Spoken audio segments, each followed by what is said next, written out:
On February of 1959, in the mountains of Dyatlov Pass, located in Russia, 9 hikers' bodies were found lifeless.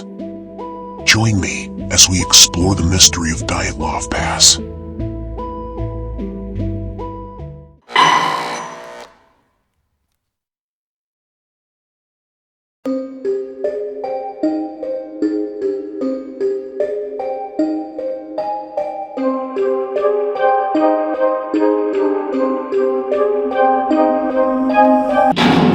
Beyond the dark side.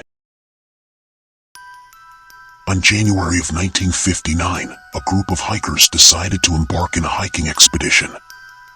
They headed towards the northern Ural Mountains in Sverdlovsk Oblast. The group consisted of 10 individuals, 8 males and 2 females, ranging from 20 to 38 years of age. They were led by 23-year-old Igor Dyatlov. Their goal was to reach the upper streams of the Lozva River located on the far northern region of Sverdlovsk Oblast. It would take a couple of days for them to reach their destination. A few days later, one of the hikers decided to leave the group. Yuri Doroshenko headed back home due to his heart defect condition. Unaware of how his decision to depart from the group would become the most important decision he ever made in his life. A couple of days passed, and there were no signs of any of the hikers returning home. As several more days passed, the hikers' family members worried and demanded a search and rescue for their loved ones. But sadly, on February 26th, the hikers' bodies were found. Strangely enough, they were found from a couple of 100 feet from one another. Their bodies were even found a couple of thousands of feet from their tent. The tent seemed to be ripped from the inside out, which seemed to be caused by a knife, as if someone was desperate to leave the tent, which was left half standing. But what made the findings even more bizarre was the fact that most of the hikers' clothing were found inside the tent, with some of the bodies wearing only socks. Some were barefoot, and some had only one boot on, considering the snowstorms and weather conditions in the area reaching brutal temperatures of up to -20 degrees. And what makes the story even more baffling is the fact that some of the bodies were found with severe trauma. Some were even missing their eyes, while one was missing their tongue. There were also traces of radiation found on the hikers' clothing. An investigation concluded the possibility of an avalanche occurring and the cause of death being hyperthermia. Hyperthermia can cause confusion in individuals, which could explain why most of the victims were partially clothed. Although only the footprints of the victims were found at the scene, the mystery raises other theories. Some speculate that the hikers were the victims of an alien attack. Others believe that the hikers may have encountered the Yeti, with the mythical creature being so elusive to the public eye that it is able to somehow cover its tracks. What are your thoughts?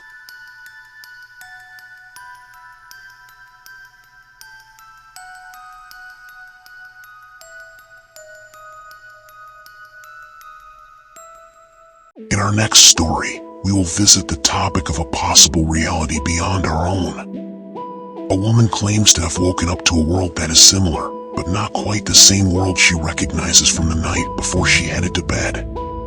Join me as we explore the mystery of Lorena Garcia.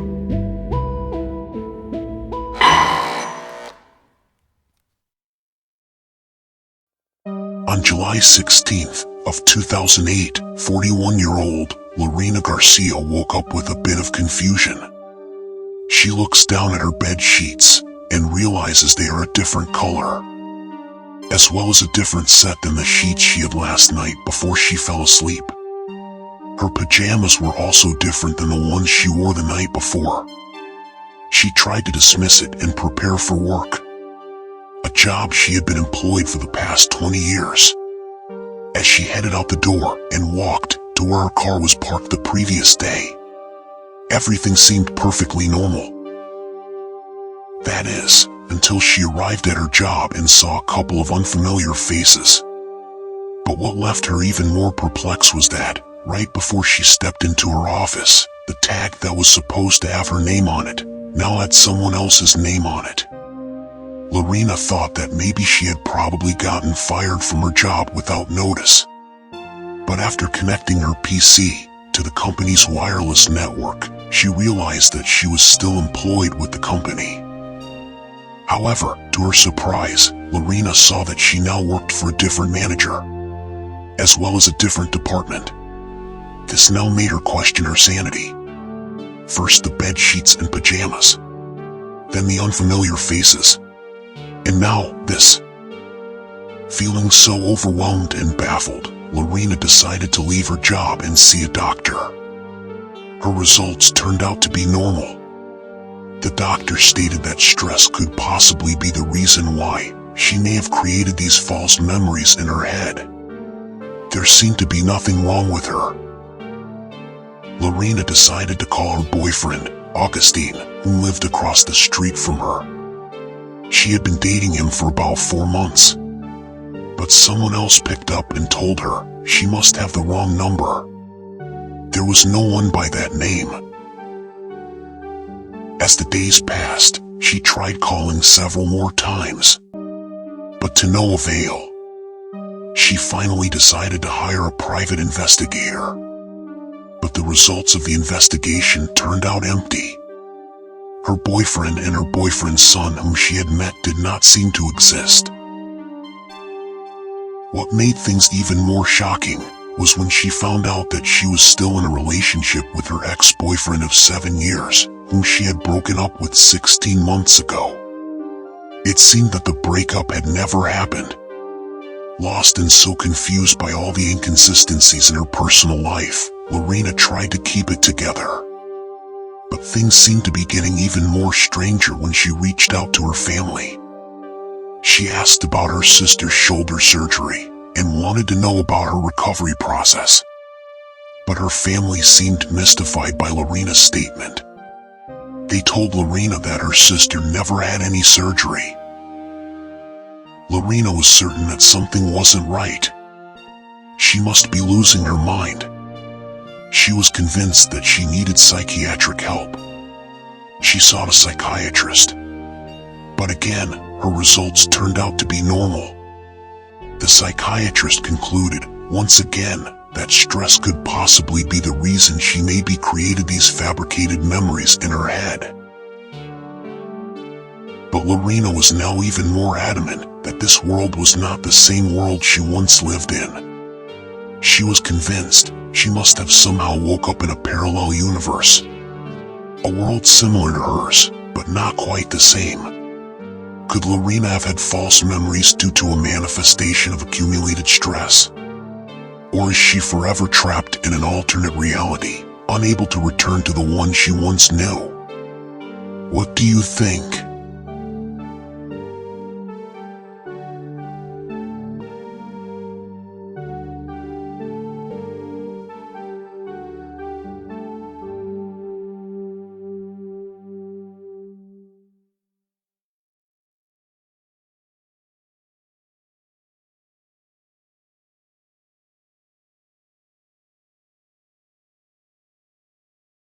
In 1979, a man by the name of Phil Schneider claims to be a part of a group of geological engineers, who along with some U.S. military units had a brutal clash with some humanoid entities at the Dulce Base in New Mexico.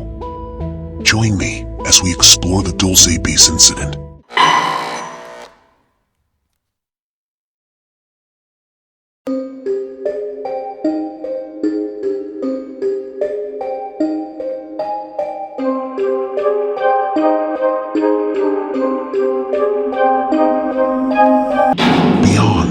Darkside. Phil Schneider, a geological and structural engineer, was said to be employed by a government subcontractor to assist in the construction of a deep underground military base near the small town of Dulce, located on the Jicarilla Apache Indian Reservation. The project was top secret, involving advanced technology and strict security measures. Schneider, who was born in 1947, gained notoriety in the mid-1990s for his claims about his involvement in secret government projects and encounters with extraterrestrial beings, which many found both fascinating and terrifying. According to Schneider, his career with the U.S. government began in the late 1970s. He claimed to have been employed, specializing in the construction of deep underground military bases. These bases, Schneider asserted, were scattered across the United States and were part of a covert program known only to a few high-ranking officials. Schneider's lectures detailed his involvement in what he described as a shadowy world of government cover-ups and extraterrestrial alliances. He spoke about black budget programs, secret technologies, and U.S. government's alleged collaboration with alien species. He also discussed his belief in a global conspiracy to control the human population and suppress advanced technologies that could revolutionize society. One of Schneider's key assertions was that the government was hiding advanced technology that included anti-gravity devices and free energy systems, which had been reverse-engineered from extraterrestrial technology. He claimed that this knowledge was kept secret to maintain the power of existing institutions and prevent the disruption of the global economic order. Phil Schneider's account of the alien encounter at the Dulce Base in New Mexico is one of the most dramatic and contentious aspects of his story. According to Schneider, this incident took place in 1979 during an excavation project. Schneider claimed that during the excavation, his team accidentally breached a hidden underground chamber. This chamber, he stated, was part of a vast underground complex already inhabited by extraterrestrial beings. The sudden discovery triggered a violent confrontation. Here's a detailed account of the events as Schneider described them. While drilling deep into the earth, Schneider's team broke into a large, previously unknown cavern. Schneider was one of the first to be lowered into the cavern to inspect it. As he descended, Schneider noticed a foul smell and a pervasive feeling of dread. Upon reaching the bottom, he was met with a shocking sight. Large, gray-skinned humanoid beings, approximately 7 feet tall. These beings, often referred to as gray aliens in UFO lore, had large heads and black, almond-shaped eyes. Schneider claimed that as soon as the aliens saw him, they became aggressive. He reached for his sidearm, a Walter PPK pistol, and opened fire, killing 2 of the creatures. However, the situation quickly escalated beyond his control. Schneider described the aliens as having advanced energy weapons. One alien allegedly fired a blue beam of light at Schneider, which struck him in the chest. The beam caused severe injuries, including burns and the loss of several fingers on his left hand. Schneider believed this beam was a form of directed energy weapon, capable of causing immense damage. Schneider claimed that immediately following the initial encounter, U.S. military personnel arrived at the scene. A fierce battle ensued between the aliens and the military forces, resulting in significant casualties on both sides. Schneider estimated that 60 humans and an unknown number of aliens were killed. Amidst the chaos, a Green Beret soldier, who was part of the military security detail, noticed Schneider's critical condition. Recognizing the urgency, the Green Beret acted swiftly and courageously. He grabbed Schneider, who was incapacitated and in severe pain, and dragged him towards the nearby elevator. As they reached the elevator, the Green Beret pushed Schneider inside and pressed the button to send the elevator up to a safer level. Knowing that the aliens were closing in, the soldier chose to stay behind. He positioned himself in front of the elevator doors, using his weapon to hold off the advancing extraterrestrials. The Green Beret's actions provided the crucial moments needed for Schneider to ascend to safety. Despite the overwhelming odds, the soldier continued to fire at the aliens, sacrificing his own life to ensure Schneider's escape. As the elevator doors closed and Schneider began to rise, he could hear the sounds of the battle below, aware that the soldier was fighting to protect him. Schneider later recounted this event, emphasizing the heroism and ultimate sacrifice of the Green Beret. According to him, the soldier's bravery and selflessness allowed him to survive the incident and share his story with the world. On January 17, 1996, Phil Schneider was found dead in his apartment in Wilsonville, Oregon. He was discovered with a rubber catheter hose wrapped around his neck. The official cause of death was ruled as suicide by strangulation. However, this conclusion has been widely contested by those who believe in his accounts and view him as a whistleblower. Many of Schneider's supporters and conspiracy theorists believe that he was murdered to prevent him from revealing more information about secret government projects and extraterrestrial encounters.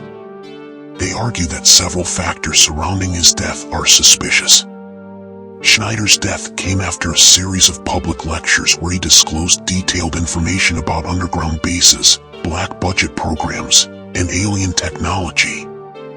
He had also expressed fears for his life, stating that he had survived multiple attempts on his life in the past. He mentioned being shot at and having his car tampered with. Some find it hard to believe that Schneider, with his severe physical disabilities, with his missing fingers and injuries, could have managed to strangle himself with a catheter hose. Critics of the official ruling point out that there was no thorough investigation or autopsy conducted to explore other possible cause of death. They argue that the case was closed too quickly, without considering the potential for foul play. Schneider's ex-wife, Cynthia Dreyer, has publicly stated that she does not believe he committed suicide. She has pointed to various inconsistencies in the official narrative and has called for a more in-depth investigation into his death. Dreyer noted that some of Schneider's personal belongings, including documents and photographs, were missing from his apartment after his death, suggesting a possible cover-up. The official position remains that Phil Schneider died by suicide. Authorities did not find evidence to support claims of foul play or murder. The ruling is based on the physical evidence at the scene and the absence of indications of an external struggle or forced entry. The UFO and conspiracy theory communities continue to debate Schneider's death. Many consider him a martyr who paid the ultimate price for revealing hidden truths. Others remain skeptical of his claims and view the circumstances of his death as tragic but not necessarily conspiratorial. Phil Schneider's death, much like his life and claims, remains shrouded in mystery and controversy. His story continues to be a focal point in discussions about government secrecy, extraterrestrial encounters, and the lengths to which authorities might go to protect sensitive information. Do you believe Phil Schneider's claims about the Dulce Base and his encounter with extraterrestrials?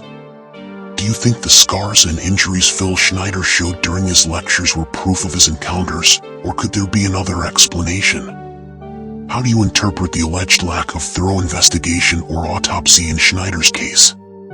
Could this be part of a larger conspiracy? Do you believe that the government would go to such lengths as to silence whistleblowers like Phil Schneider? What are your thoughts?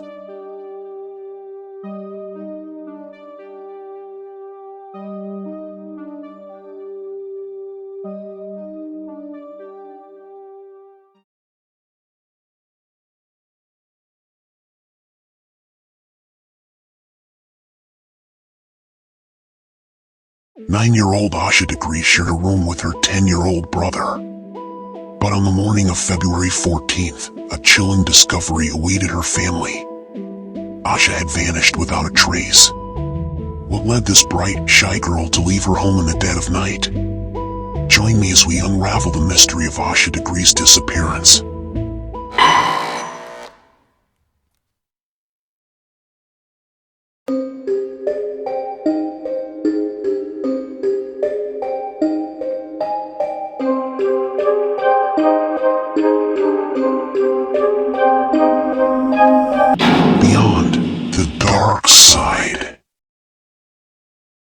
Asha Degree was a bright and reserved 9-year-old girl living in Shelby, North Carolina. Known for her academic excellence and athletic prowess, Asha was a beloved member of her community and church. Asha loved playing basketball and was a star player on a team in her school. She lived with her parents, her father Harold, her mother Aquila, and her 10-year-old brother O'Brien. The Degree family was known for their close bond and strict but loving upbringing. They emphasized education, sports, and church activities, instilling strong values in their children. On February 13, 2000, the Degree family spent a typical Sunday. Asha attended church and later played in a basketball game. The family returned home, and Asha and her brother went to bed around 8 p.m. in the room they shared.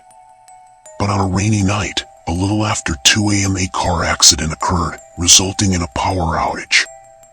Asha's father peeked in their room to check on them. Both Asha and her brother were sound asleep. Seeing that his children seemed fine, the father headed back to his bedroom. Around 3:30 a.m. Asha's brother O'Brien briefly awoke to hear Asha's bed squeak, but assumed she was shifting in her sleep. Just a few hours later, at around 6:30 a.m. Asha's mother went to wake her kids up for school. But shockingly, Asha was nowhere to be found. Panic set in as the family searched the house and contacted relatives. By 6:40 a.m. they called the police. When the police arrived, they found no evidence of forced entry. They found no signs that Asha was taken against her own free will. Investigators had uncovered that Asha's backpack was missing from her home, along with some of her other belongings. According to police, this was an indication that Asha packed her own bag. Police initiated a wide-scale search operation. Neighbors, friends, and volunteers quickly joined to search the area. Bloodhounds were brought in, but heavy rain and winds had likely washed away Asha's scent, complicating the search efforts. With the help of the FBI and the North Carolina State Bureau of Investigation, the search extended beyond Shelby. Flyers with Asha's photo were distributed widely, and media outlets covered the story, seeking any possible leads. As the days passed and Asha's disappearance made the news, numerous eyewitnesses came forward and claimed that they had seen a young girl a little after 4 a.m. that fit Asha's description, walking up Highway 18, towards the city of Shelby. One of the eyewitnesses stated that upon seeing the young girl on her own, the girl's safety became a concern. When they tried to approach her and turn a second, the girl ran into the woods and vanished. That would be the last known sighting of her.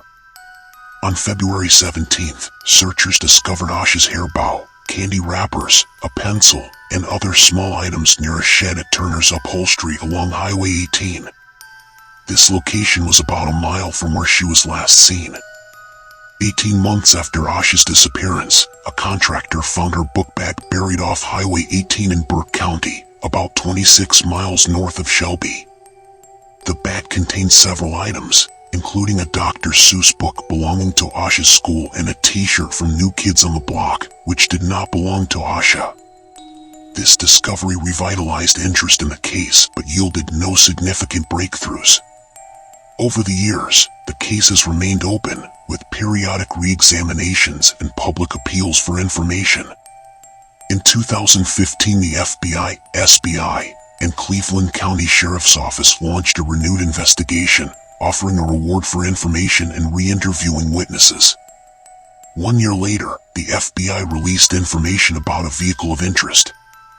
A dark green early 1970s Lincoln Mark IV or Ford Thunderbird seen near the area around the time of Asha's disappearance. But the mystery remains, with no definitive answers. The Degree family has tirelessly kept Asha's memory alive. They organize annual walks from their home to the missing child's billboard near the site where she was last seen. These events aim to raise awareness and generate new leads in the case. Asha Degree's disappearance is one of the most baffling and heart-wrenching cases in North Carolina's history. Despite extensive searches, investigations, and public appeals, what happened to Asha on that stormy night in February 2000 remains unknown. Her family continues to hope for her return, holding on to the belief that Asha is out there somewhere, waiting to be found. Multiple theories exist regarding Asha's disappearance. Some speculate she was abducted, while others wonder if she ran away and met with foul play. The mystery remains, with no definitive answers. What are your thoughts?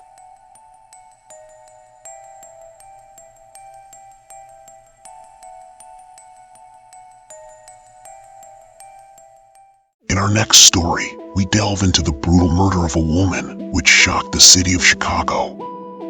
Found beneath a burning mattress in her apartment, the mystery of her death seemed unsolvable until an unbelievable twist emerged. Was she herself the key to unraveling the crime from beyond the grave? Join me as we uncover the mystery of Teresita Basa.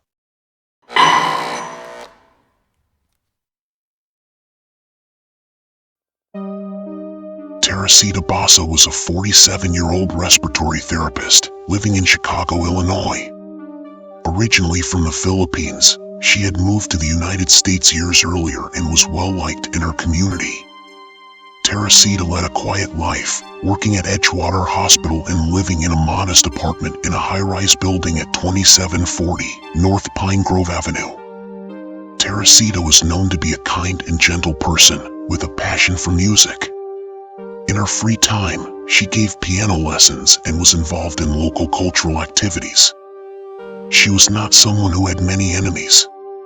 On the evening of February 21, 1977, Chicago firefighters responded to a call about a fire in Teresita's apartment. After putting out the flames, they made a gruesome discovery. Under a burning mattress in the apartment, they found Teresita's body. She was naked, with a knife still lodged in her chest. The initial investigation revealed that the fire had been deliberately set in an attempt to cover up the murder. However, there were few clues pointing to the identity of the killer. There was no sign of forced entry, and many of Teresita's valuables, including cash and jewelry, were left untouched, ruling out robbery as a motive. The case seemed to be going cold. Months later, the case took a bizarre turn when a colleague of Teresita's, a woman named Remy Chua, and her husband, Jose Chua, came forward with an extraordinary story. According to their story, Remy began having strange visions and dreams about Teresita. These experiences were so vivid that she believed she was being contacted by Teresita's spirit. In her dreams, Remy told Jose that Teresita would beg her to tell police about how she was murdered. Jose told police that one night Remy fell asleep, and while still asleep, she began speaking in a different voice. She told Jose that her name was Teresita, and that her killer's name was Alan Showery, her co-worker at the hospital she worked in. The spirit explained that Showery had come to her apartment under the pretense of repairing a television and then attacked her. She told Jose to go to the police. However, once Remy had awakened, she had no recollections of her actions. Jose dismissed the whole event. The Chuas were initially hesitant to report this occurrence to the police. That is, until the second incident where Remy became repossessed by Teresita. She asked Jose why he had not taken any actions and report the information to the police. Jose replied that he had no concrete evidence, to where the voice stated that Alan had taken her jewelry and given it to his girlfriend. The details provided by the spirit were so specific that they eventually decided to share them with the authorities. Despite the unusual nature of the tip, the police decided to run a background check on Alan Showery. When confronted, Showery initially denied any involvement. He admitted being in Teresita's apartment to fix her TV but claimed his innocence.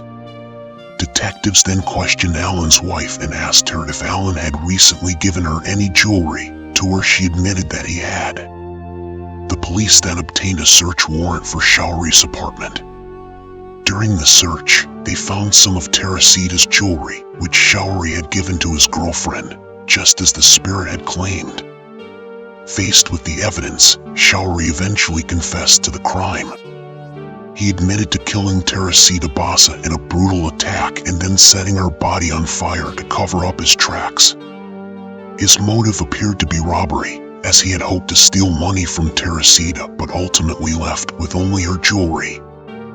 Alan Showery was charged with murder and went to trial in 1979. The case attracted significant media attention due to the unusual circumstances of how the crime was solved. While the paranormal aspect was not a central part of the legal proceedings, it became a significant talking point in the public's perception of the case. On February 23rd of 1979, Showery eventually pleaded guilty to the murder of Teresita Basa and was sentenced to 14 years in prison. The relatively light sentence was due in part to a plea deal, and Showery was later released after serving only a fraction of his sentence. The case of Teresita Basa remains one of the most unusual in American criminal history, not only because of the brutal nature of the crime but also because of the paranormal twist that led to its resolution. It has been the subject of many books, documentaries, and television shows, often highlighting the eerie way in which Teresita's spirit supposedly helped bring her killer to justice. To this day, the case is a source of fascination for both true crime enthusiasts and those interested in the paranormal. Whether one believes in the supernatural aspect of the story or views it as a remarkable coincidence, the facts of the case are clear. Teresita Basa was murdered in a horrific crime, and her killer was brought to justice through an unconventional and mysterious set of circumstances. The murder of Teresita Basa is a chilling reminder of how some crimes defy explanation, even as they are solved. The bizarre circumstances surrounding her death and the subsequent investigation continue to intrigue and disturb those who hear her story. Though her life was tragically cut short, the enduring mystery of how her case was solved ensures that Teresita Basa will not be forgotten. Do you believe the paranormal played a role in solving Teresita Basa's murder, or was it simply a coincidence? Would Alan Showery have gotten away with the murder of Teresita Basa if it weren't for the unusual testimonies of Jose and Remy Chua? Could the information Remy and Jose provided have come from other sources, or is it possible they genuinely experienced something supernatural? What are your thoughts?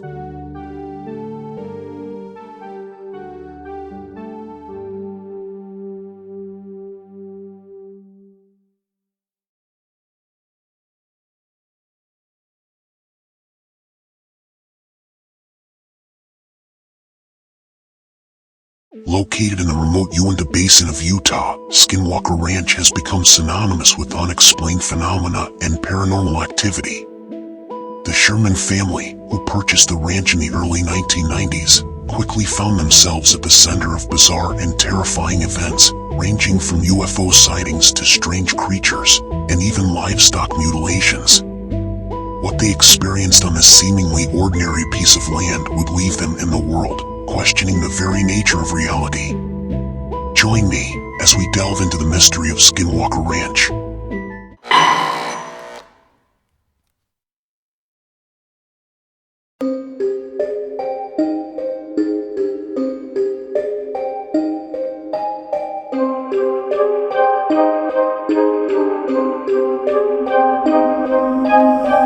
Beyond the dark side. In 1994, Terry and Gwen Sherman purchased a 480-acre ranch in northeastern Utah, hoping to start a quiet life away from the hustle and bustle of the city. They were unaware that the land they bought had a long history of strange occurrences, dating back to the Native American Ute tribe, who considered the area cursed and called it the Path of the Skinwalker. Shortly after moving in, the Shermans began experiencing bizarre and terrifying events. One of the first incidents involved a large, wolf-like creature that approached the family as they were unloading their belongings. Despite being shot multiple times at close range with a high-caliber rifle, the creature seemed unfazed and eventually walked off, leaving no trace of blood or injury. Over time, the family witnessed multiple sightings of unidentified flying objects hovering over their property, as well as strange lights and floating orbs. The orbs, in particular, seemed to have an intelligent behavior, moving around the ranch as if they were surveying the area. On one occasion, a bright blue orb approached the family's horses, causing them to panic and run wildly. One of the most disturbing phenomena the Shermans experienced was the mutilation of their cattle. Over the course of 2 years, the Shermans lost 14 of their prized cattle in mysterious circumstances. The mutilations were done with surgical precision. Eyes, ears, and internal organs were removed without a single drop of blood being spilled on the ground. Despite the ranch being heavily monitored with surveillance cameras, the mutilations continued without any explanation. In addition to the physical manifestations, the Shermans reported experiencing poltergeist-like activity in their home. Objects would move on their own, and strange voices could be heard in the distance. Gwen Sherman recounted instances where she would return home from shopping, only to find all her groceries unpacked and put away, despite no one being home. By 1996, the situation had become unbearable for the Sherman family. They decided to sell the ranch, but not before the story caught the attention of Robert Bigelow, a wealthy entrepreneur and founder of the National Institute for Discovery Science. Bigelow purchased the ranch and funded a team of scientists to investigate the strange phenomena. The team, which included experts in various fields such as physics, biology, and psychology, spent years studying the ranch. The researchers documented numerous anomalous events, including the sightings of creatures resembling skinwalkers, strange lights, and unexplained energy fields. However, despite their extensive investigation, they were unable to provide a definitive explanation for the occurrences on the ranch. The Skinwalker Ranch remains one of the most enigmatic and studied paranormal hotspots in the world. The events that took place there have been the subject of numerous books, documentaries, and TV shows. The ranch continues to be privately owned and monitored, with new reports of strange phenomena still surfacing from time to time. While the true nature of what happened at the Skinwalker Ranch remains a mystery, the stories from the Sherman family's time there have become a chilling example of encounters with unknown, believed by some to be connected to the Navajo legend of the Skinwalker. This account of Skinwalker Ranch stands out as one of the most detailed and terrifying stories associated with paranormal activities, UFOs, and skinwalkers, making it a compelling addition to any collection of true, chilling tales. While the Sherman story is well known, other Navajo families living near the same region have reported equally horrifying experiences with skinwalkers. In the late 1980s, a Navajo family living on a reservation in northern Arizona began experiencing eerie events that they attributed to skinwalkers. Skinwalkers are deeply rooted in Navajo culture and folklore, where they are known as Yinald Lushii, meaning with it, he goes on all fours. According to Navajo tradition, a skinwalker is a type of harmful witch who has the ability to transform into, possess, or disguise themselves as an animal. The most feared form of these beings is one that can shape-shift into any creature it desired, usually for the purpose of causing harm. People from the Navajo community often choose to remain anonymous when sharing stories about their encounters with skinwalkers for several cultural and spiritual reasons. Fear of retaliation from these entities is one main reason. In Navajo culture, speaking about these powerful beings, especially publicly, is believed to attract their attention and invite harm. Navajo people are cautious about discussing skinwalkers out of fear that doing so could provoke these entities, leading to dangerous consequences for themselves or their families. Discussing skinwalkers is considered taboo in Navajo society. This belief is deeply ingrained in their culture, where even acknowledging the existence of skinwalkers is thought to give them power. The fear of breaking this taboo can be so strong that people prefer to remain anonymous or avoid the topic altogether. The Navajo people have a profound respect for their traditions and spiritual beliefs. Stories about skinwalkers are often shared within the community with a sense of reverence and caution. Outsiders may not fully understand the cultural context, leading to misunderstandings or misrepresentation. To protect their traditions and beliefs, Navajo individuals may choose to stay anonymous when sharing these stories with a wider audience. By remaining anonymous, individuals can share their experiences without exposing themselves or their community to unnecessary risks. This approach allows them to warn others or share knowledge while maintaining the safety and privacy of their community. These reasons reflect the deep cultural significance of skinwalkers in Navajo society and the care with with which these stories are shared. The anonymity helps maintain the respect and caution that the Navajo people believe is necessary when discussing such powerful and feared beings. For these reasons, the Navajo family in this story chose to remain anonymous. One night, the family was awakened by the sound of loud drumming and chanting near their home. As they peered outside, they saw what looked like a large, black creature moving on the outskirts of their property. The creature was described as being unnaturally fast and agile, and although it was dark, the family could see its red, glowing eyes watching them from a distance. Over the next several nights, the family reported seeing the creature again, often at dusk or dawn. It seemed to be stalking their home, always staying just far enough away to avoid being fully seen. The family's livestock began acting strangely, with some animals disappearing altogether or being found dead under mysterious circumstances, similar to the cattle mutilations reported by the Sherman family. The climax of these encounters came one evening when the creature attacked. As the family sat in their living room, they suddenly heard loud banging on the walls, as if something was trying to break in. The father grabbed his rifle and went outside to confront whatever was out there. To his horror, he saw a massive wolf-like creature standing on two legs, staring at him from the edge of the property.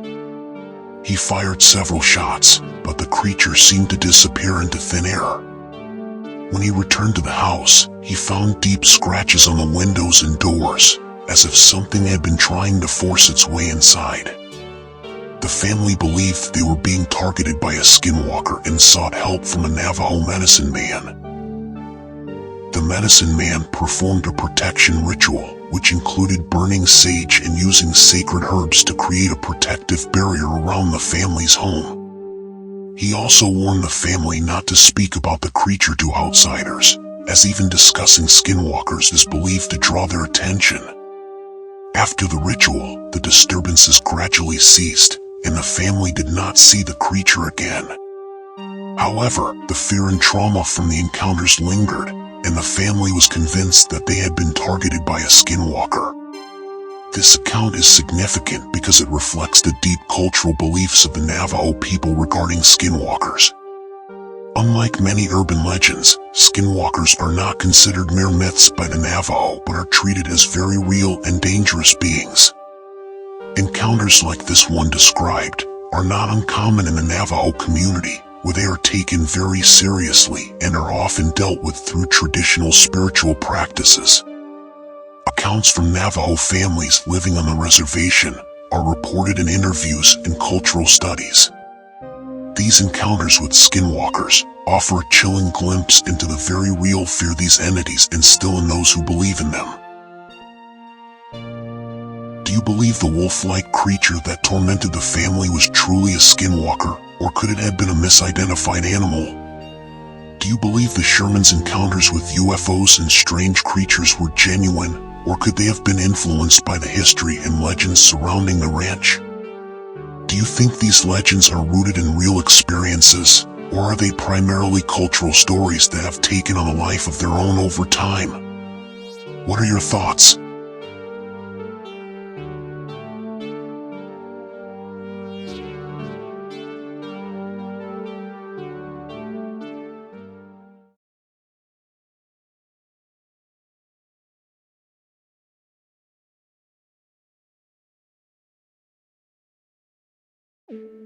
Mark Twitchell, often referred to as the Dexter Killer, is a Canadian filmmaker and aspiring screenwriter whose descent into criminality culminated in a gruesome murder in 2008. His story is both chilling and bizarre, blending fiction with reality in a way that has fascinated and horrified people worldwide.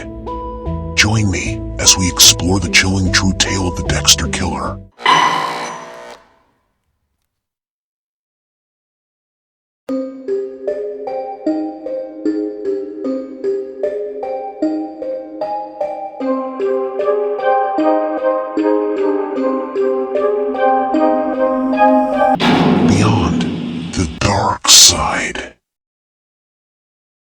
Mark Twitchell was born on July 4, 1979, in Edmonton, Alberta, Canada. He grew up with a passion for film and storytelling, eventually pursuing a career in the film industry. Twitchell was known for his creativity, but his ambition far outpaced his actual success.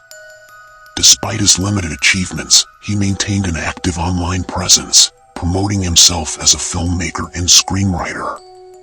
One of his projects, a short film titled House of Cards, became infamous for its eerie parallels to the real-life crime he would commit.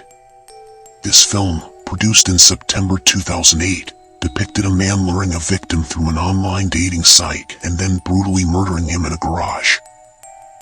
On October 10, 2008, Johnny Altinger, a 38-year-old Edmonton resident, was lured to a garage that Twitchell had rented under the pretense of meeting a woman he had connected with on an online dating site.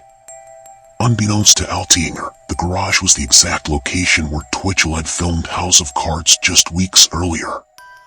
Twitchell had meticulously planned the murder, drawing inspiration from the fictional character Dexter Morgan, a vigilante serial killer from the popular TV show Dexter.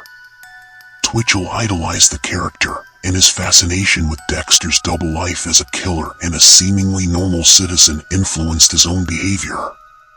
Altinger believed he was going to meet a woman named Jen for a date. When Altinger arrived at the garage, he was ambushed by Twitchell, who was wearing a hockey mask. Twitchell incapacitated Altinger by striking him with a blunt object. He then used a knife to fatally stab Altinger. After killing Altinger, Twitchell dismembered his body. He later disposed of some of the remains by burning them and dumping other parts in a storm sewer. Johnny Altinger's friends quickly grew suspicious when he failed to show up for a planned event and sent them odd, uncharacteristic emails claiming he had spontaneously left for a vacation in Costa Rica with a woman he had just met. They contacted the police, who initially treated the case as a missing person investigation. The break in the case came when police discovered that Twitchell had used Johnny Altinger's car after the murder. Upon searching Twitchell's rented garage, police found evidence of the crime, including blood stains and Altinger's DNA.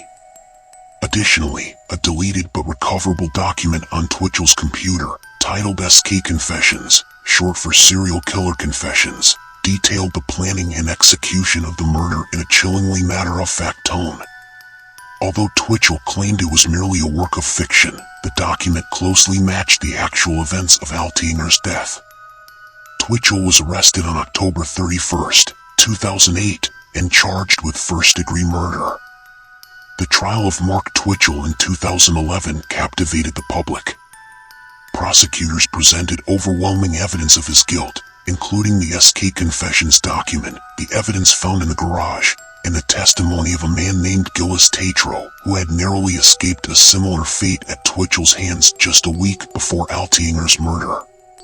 Tatro had also been lured to the garage by Twitchell through an online dating site, but managed to escape after being attacked. Gillis Tatro's encounter with Mark Twitchell is a chilling story of a near-death experience that narrowly avoided becoming another fatality in Twitchell's twisted plot. In October 2008, a week before the murder of Johnny Altinger, Mark Twitchell had already begun executing his deadly plans. He created a fake profile on the online dating site Plenty of Fish, posing as a woman named Sheena to lure unsuspecting men to his rented garage, which he had converted into a kill room eerily reminiscent of the one used by the fictional character Dexter Morgan. Gillis Tatro, a 33-year-old oilfield equipment operator, was one of the men who responded to Sheena's invitation. On the evening of October 3, 2008, he followed the directions given to him by Sheena and arrived at the garage, expecting a date. As soon as Tatro entered the darkened garage, he was attacked by a masked assailant. Mark Twitchell, wearing a hockey mask, tasered Tatro in the chest, causing him to fall to the ground. Twitchell then attempted to subdue him further, possibly to restrain and eventually murder him, just as he had planned. However, Tatro fought back. The situation was chaotic, with Tatro struggling to understand what was happening. In the confusion, he managed to rip off Twitchell's mask, revealing his attacker's face. Shocked but determined to survive, Tatro continued to resist, eventually managing to break free and escape the garage. Disoriented and terrified, Tatro ran out of the garage and managed to get into his vehicle. He sped away, not fully comprehending the danger he had just escaped. Tatro, initially too shocked and embarrassed to report the incident to the police, simply chalked it up to a bizarre encounter. It wasn't until after Twitchell's arrest and the discovery of Johnny Altinger's murder that Tatro came forward, realizing how close he had come to becoming another victim. Gillis Tatro's testimony was crucial during Mark Twitchell's trial. It provided a disturbing insight into Twitchell's motives and demonstrated that Altinger's murder was not an isolated incident but part of a calculated plan to kill multiple victims. Tatro's experience illustrated how Twitchell was actively attempting to live out his twisted fantasy, inspired by the TV show Dexter. His survival also provided the prosecution with compelling evidence of Twitchell's premeditation and the sinister nature of his intentions.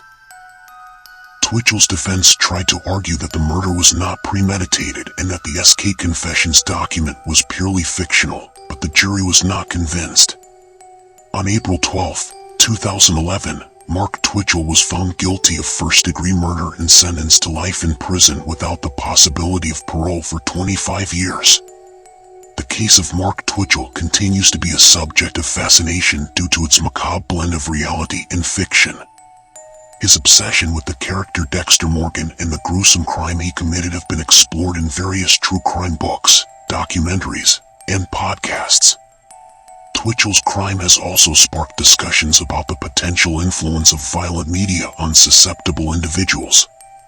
While most people can distinguish between fiction and reality, Twitchell's case is a grim reminder that for some, the line can become dangerously blurred.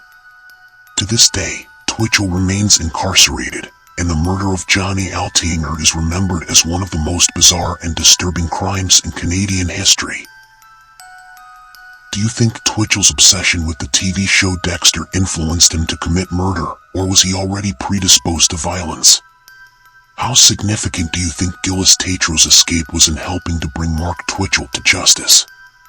Given the evidence found, including the SK Confessions document, do you believe Twitchell would have become a serial killer if he hadn't been caught? What are your thoughts?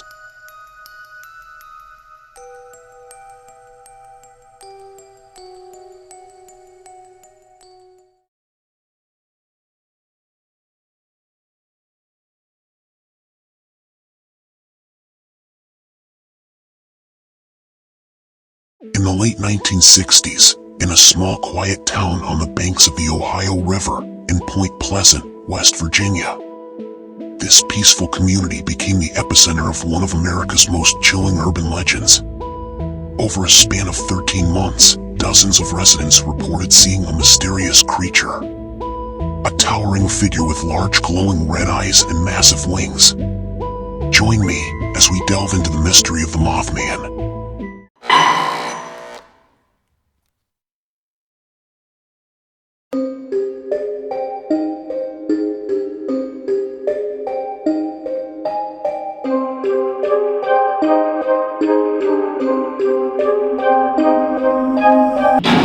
Beyond the dark side.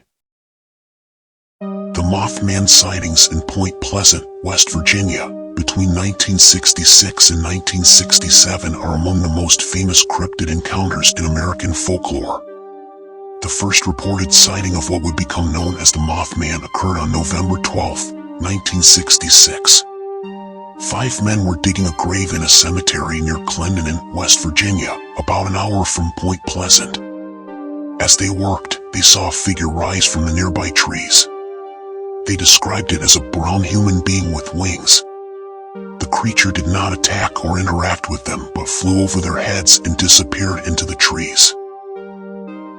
The most famous sighting occurred just 3 days later on the evening of November 15, 1966.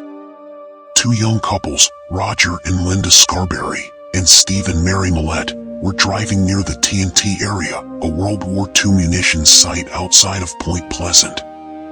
The area was known for its abandoned buildings and large wildlife preserves, making it an eerie, isolated spot.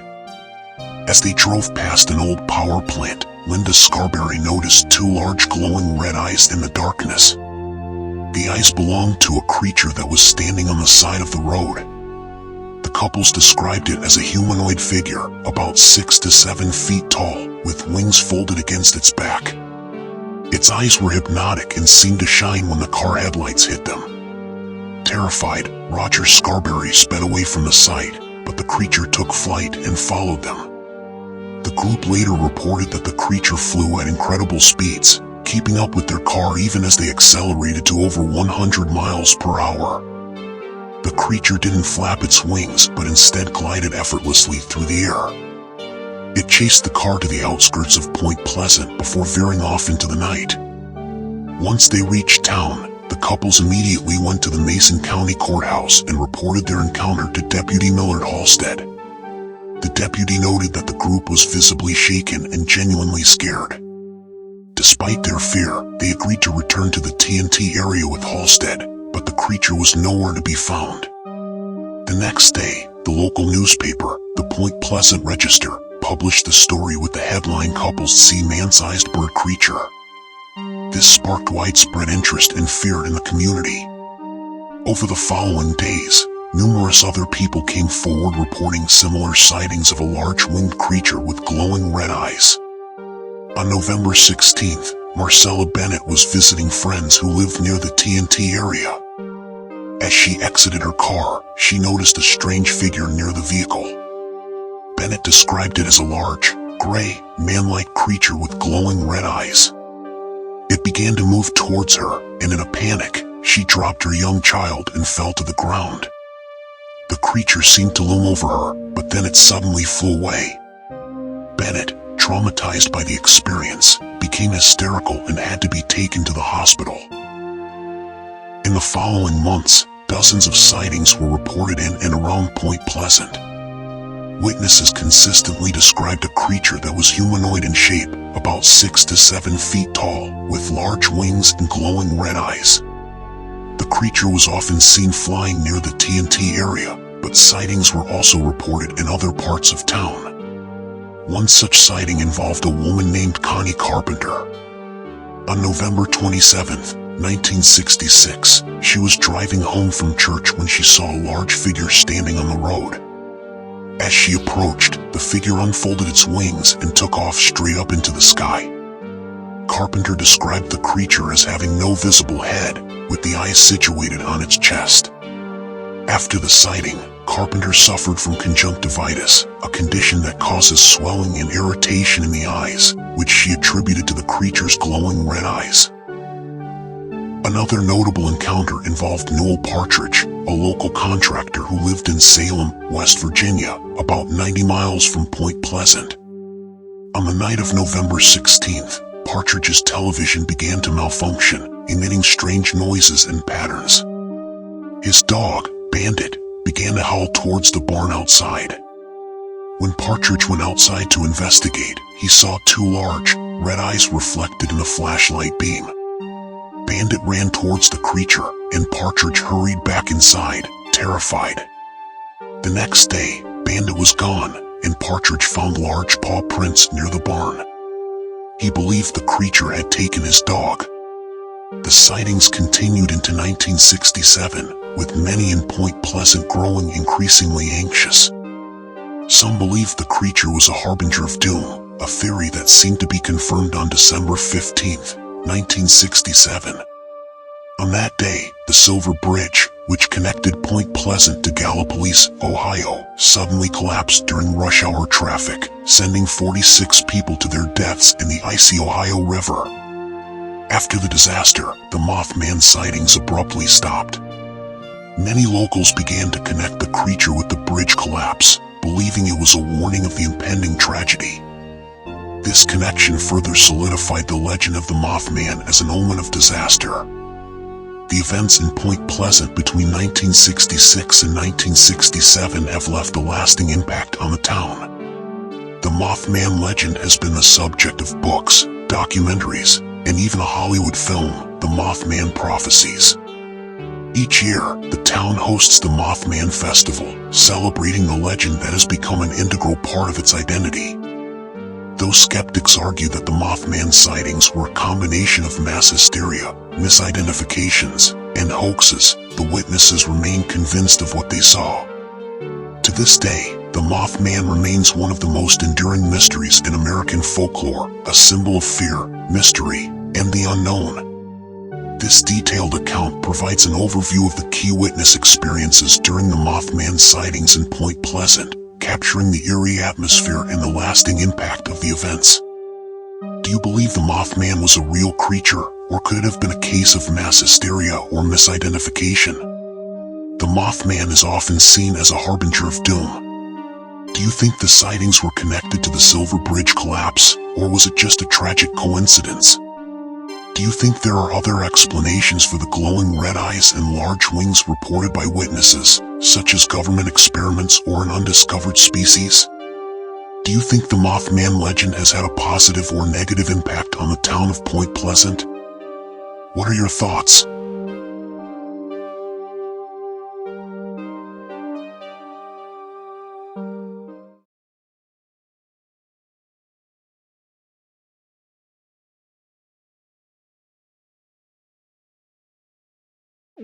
In April of 1973, the small quiet town of Enfield, Illinois became the unlikely setting for one of the most bizarre cryptid encounters in American history. What would later become known as the Enfield Monster caused terror and confusion among locals, and to this day, the creature's true identity remains a mystery. Join me as we explore the terrorizing encounter of the Enfield Monster.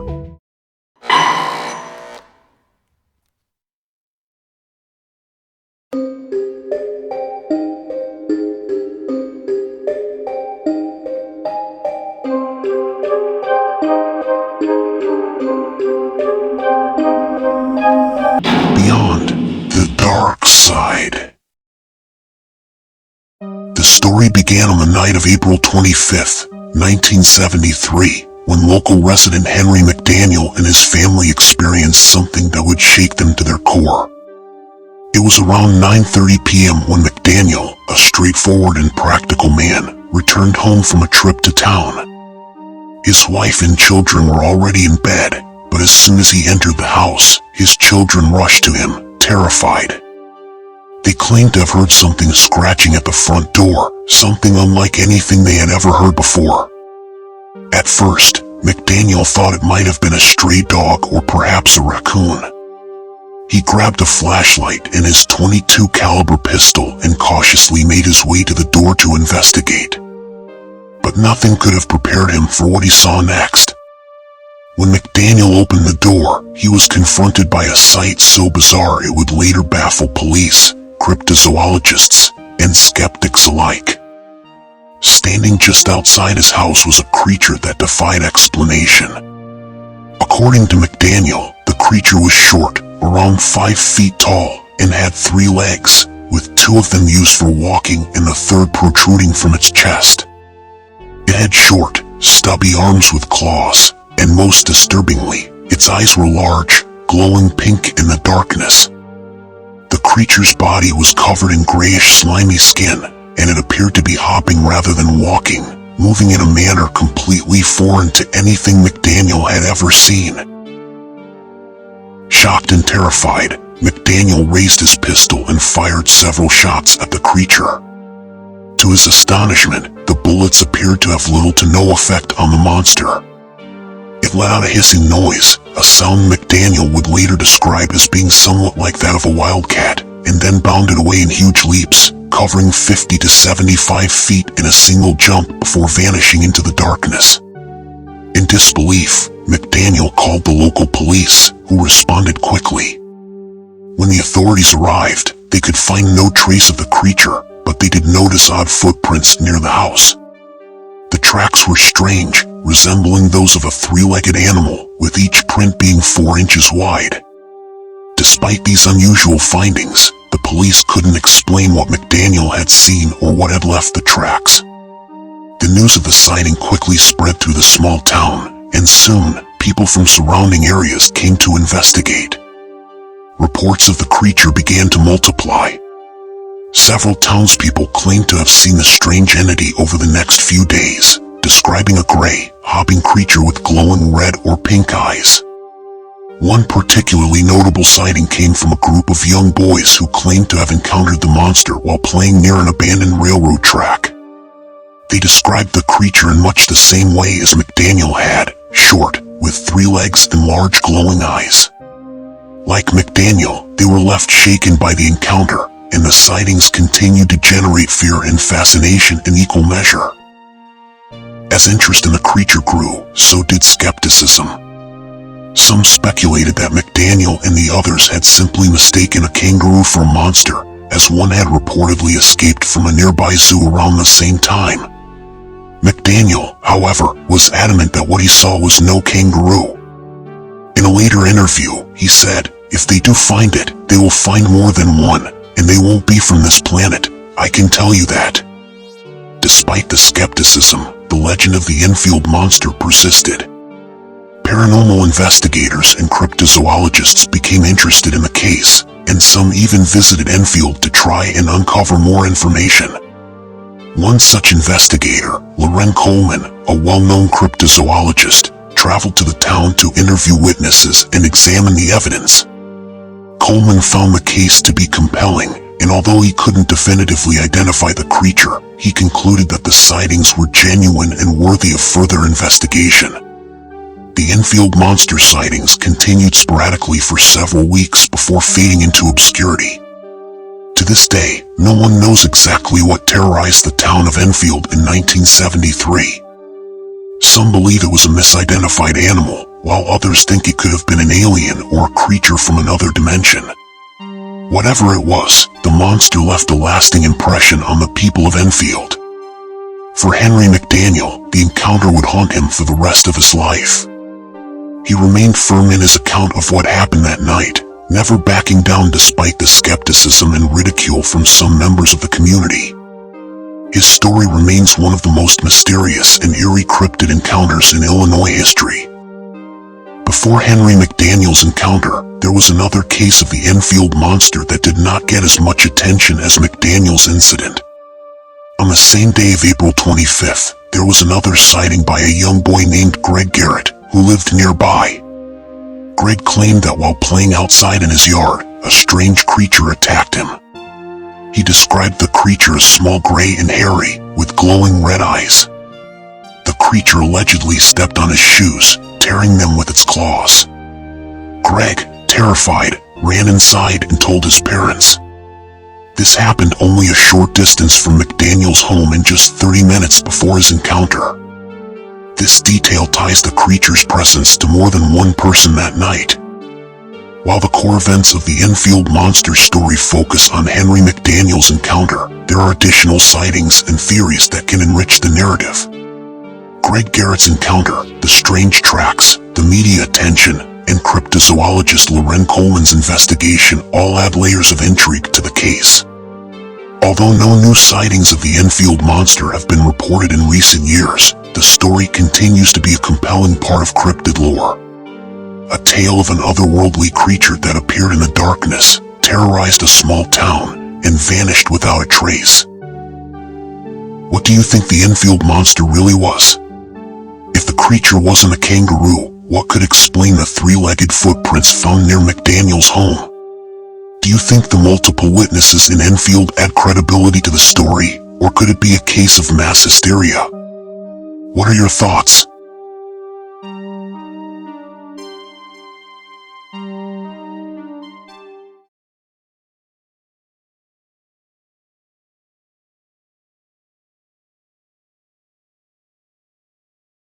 One of the more chilling Bigfoot encounters occurred in 1974 near Rochester, Minnesota. A man named Robert Lee Carter and his family reportedly had an intense confrontation with a creature resembling Bigfoot. After shooting his shotgun at the beast and wounding it, the creature attacked their home, leaving behind destruction and fear. Join me as we uncover the chilling details of the Carter's Bigfoot encounter.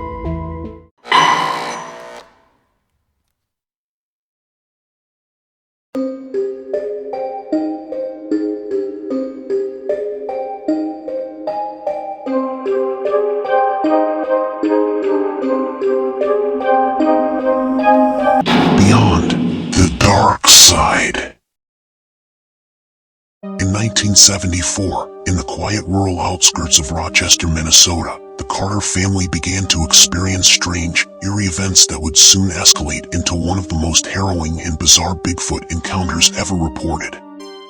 Robert Lee Carter lived with his wife and 2 children in a small house that sat on several acres of land surrounded by dense woods. It was the type of place where neighbors were miles apart, and nighttime was marked by an unsettling stillness, broken only by the sounds of nature. For several weeks, the Carters had been hearing strange noises at night.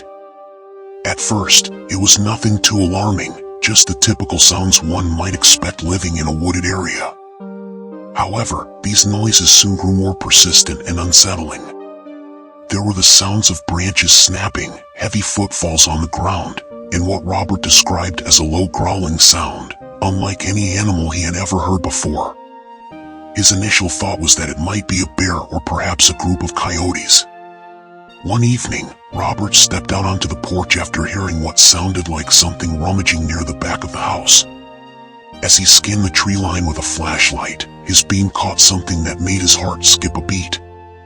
A pair of large, reflective eyes staring back at him. The creature stood just beyond the reach of the light, its shape barely discernible in the shadows.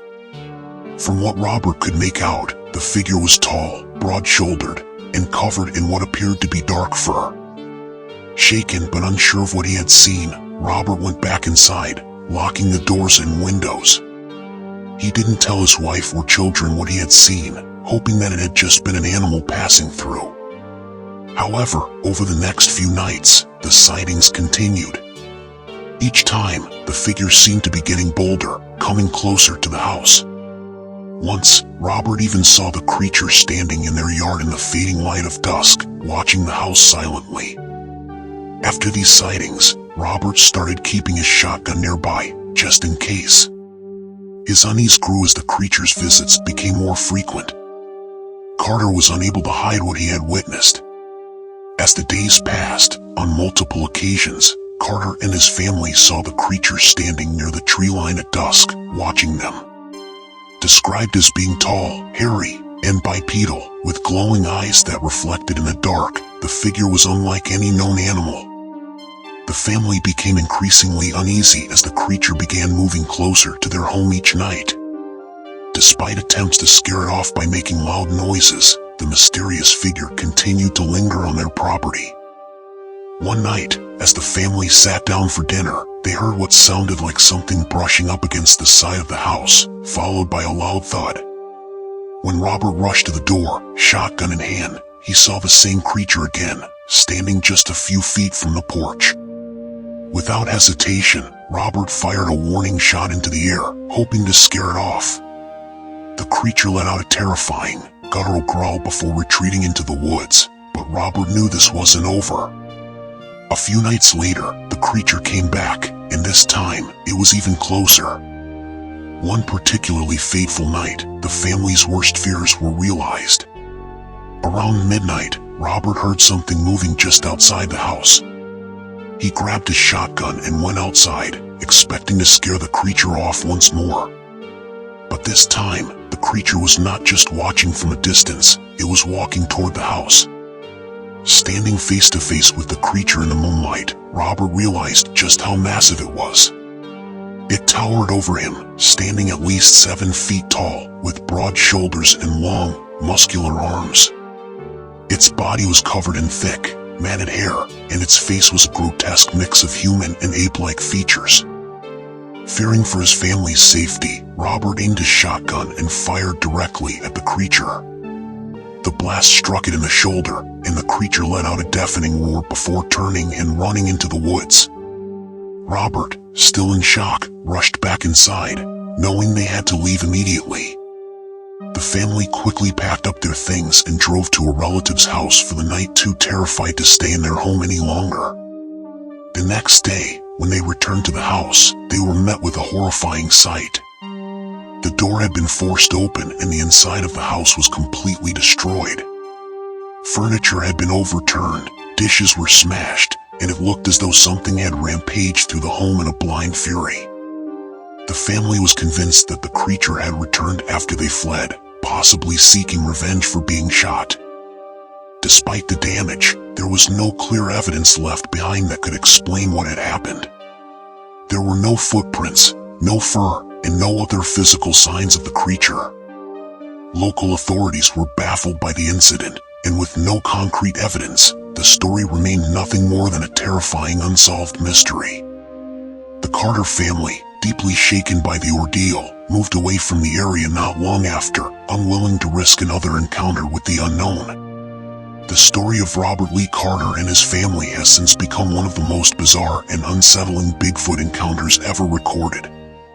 What began as strange noises and sightings escalated into a violent confrontation that left their home in ruins. To this day, the events of that night remain unexplained, leaving many to wonder what really lurked in the woods near the Carter home. Many have debated whether the creature was truly a Bigfoot or something else entirely. Regardless, the Carter family's experience remains a stark reminder of the unexplained and the potential dangers that come with confronting the unknown in isolated rural environments.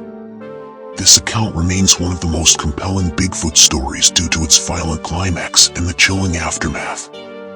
Do you believe the Carter family truly encountered Bigfoot, or could there be another explanation for the strange events? What do you think the creature wanted? Was it simply curious, or was it trying to send a warning? Do you think the damage to their home the next day was caused by the creature returning, or could it have been something else? Do you think the Carters' decision to flee their home ultimately saved their lives? What are your thoughts?